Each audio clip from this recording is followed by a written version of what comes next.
par l'ultra-droite? Oui, effectivement, c'est la question qu'on doit se poser parce que plusieurs, probablement, ont l'impression, devant ce discours qui tourne en boucle dans les médias, d'être contemporains et prisonniers d'une hallucination collective. C'est-à-dire l'ultra-droite serait partout, vraiment, à tout le monde, on cherche à nous en convaincre.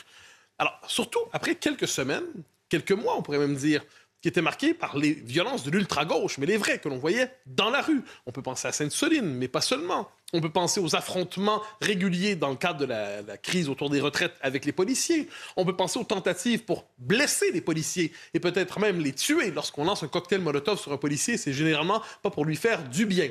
Donc, des violences à répétition. On pourrait penser à la violence de l'ultra-gauche ou des antifas dans les facs, on peut penser dans l'université, on peut penser à tout cela. On pourrait penser aussi, à la rigueur, aux violences qui se multiplient dans le pays, un pays où donc des violences quelquefois qui sont classées sous le signe des faits divers, mais qui témoignent d'une agression réelle et répétitive contre les Français, les plus jeunes comme les plus vieux, des viols contre des vieilles dames, et ainsi de suite. Donc, le contexte de violence en France en ce moment, on pourrait penser aux territoires perdus de la République, qui sont peut-être des territoires perdus de la France aujourd'hui.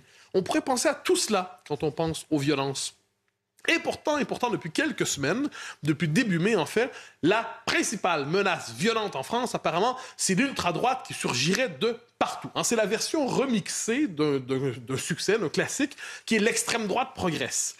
L'extrême droite progresse est un récit électoral. Là, on bascule dans sa version activiste et on nous dit l'ultra-droite progresse. Il y aurait des manifestations partout. D'ailleurs, il y a une espèce de confusion entre les deux termes, il faut bien le dire. Parce que quand on...